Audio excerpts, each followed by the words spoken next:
Can a Christian date? So we're going to get into this today because this is a big topic in society. Many people are talking about it, so I just want to discuss this real quick.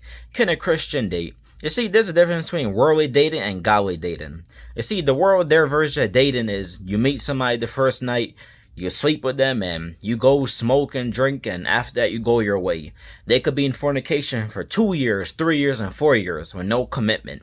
They could be boyfriend, girlfriend for 3 years, 4 years, 5 years, 6 years, 7 years, and no marriage. But you see, that's the world's version of dating.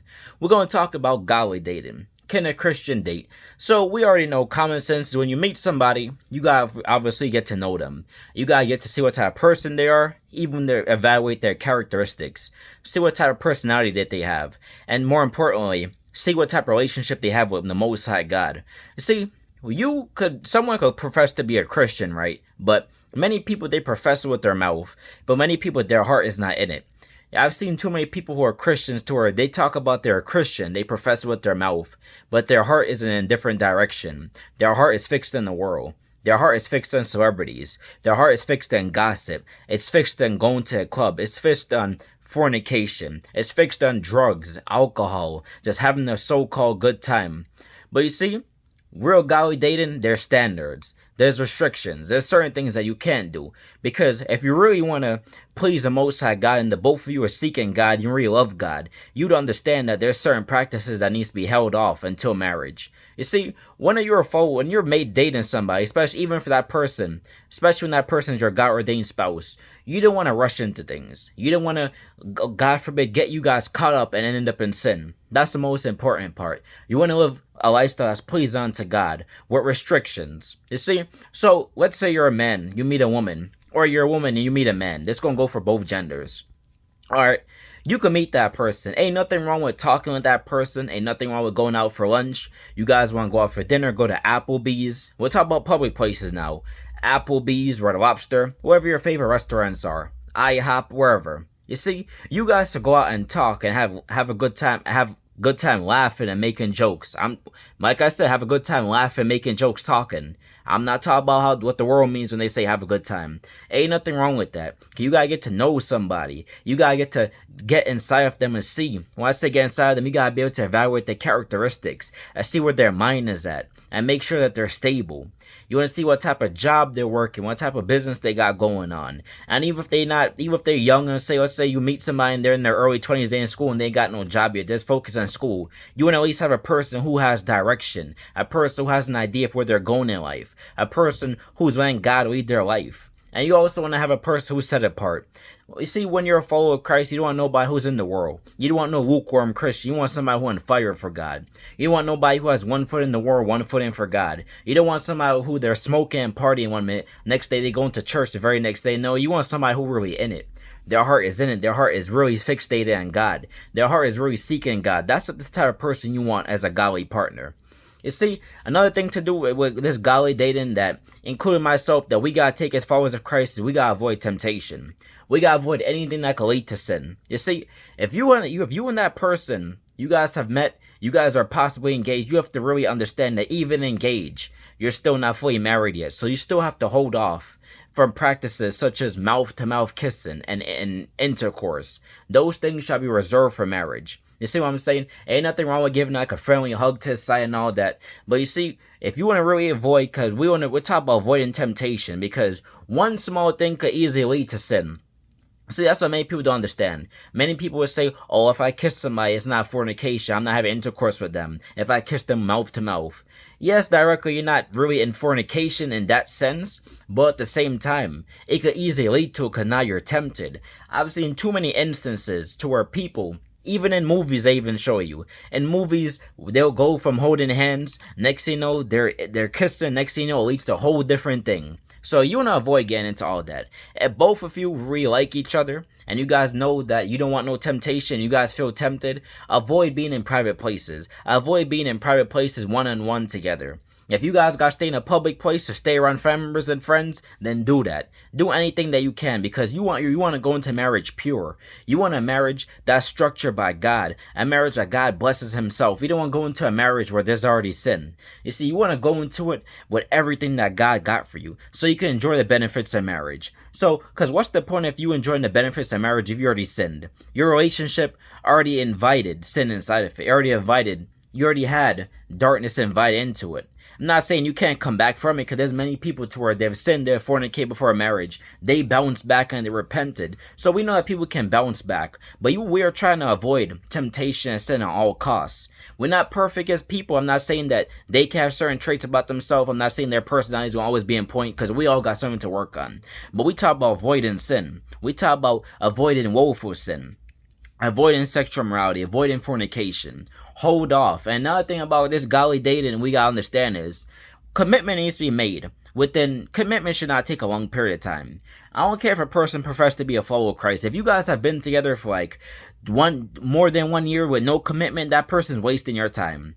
And guess what? You can eventually end off into sin, because that person might eventually want something more. And that's how people end up in fornication often. No, commitment needs to be made quick. You see, it doesn't take long to know if you want to marry a person. You see, that's what I said. You guys get to know each other. You guys go out in a public place. You guys eat, you talk.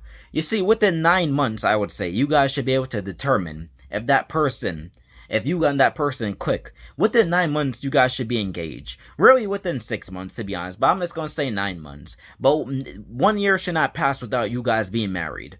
So that's why sometimes baffles me when I see people, even people who call themselves Christians, and they in relationships for more than 1 year with no commitment and no marriage or nothing. What?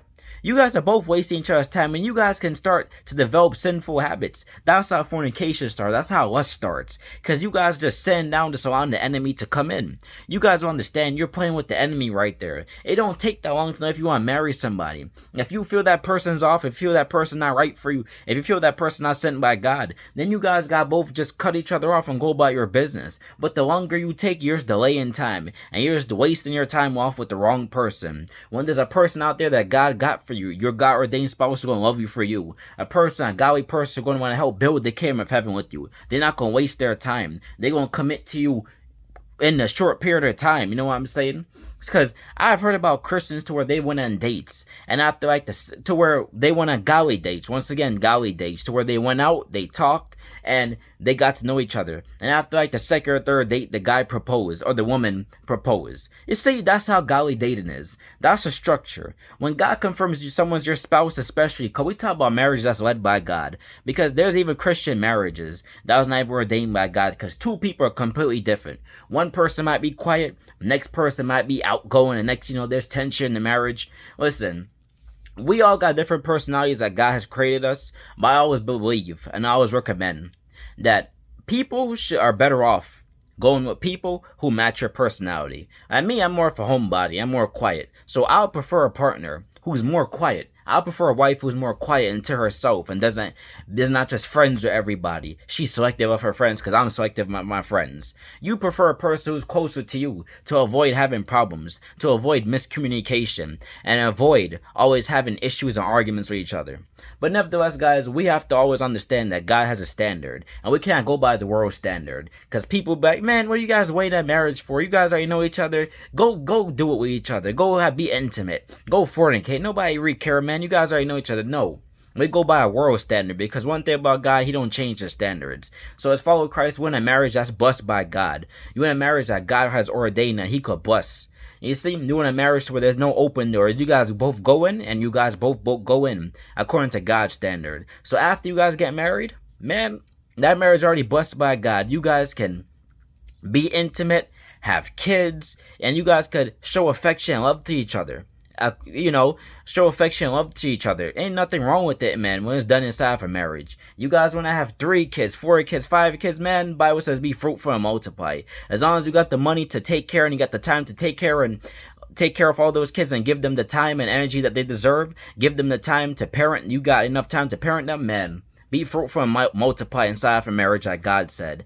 Once again, as long as you have the money and the resource to take care of them. then of course, how many kids you decide to have, as long as you could take care of them and you have resources, man, ain't no issue with it. But once again, we want to do stuff according to God's standards. We don't fall into the world. We don't compromise the word of God. What God says is wrong. If God says something is wrong, it's wrong. If God says something is right, it's right.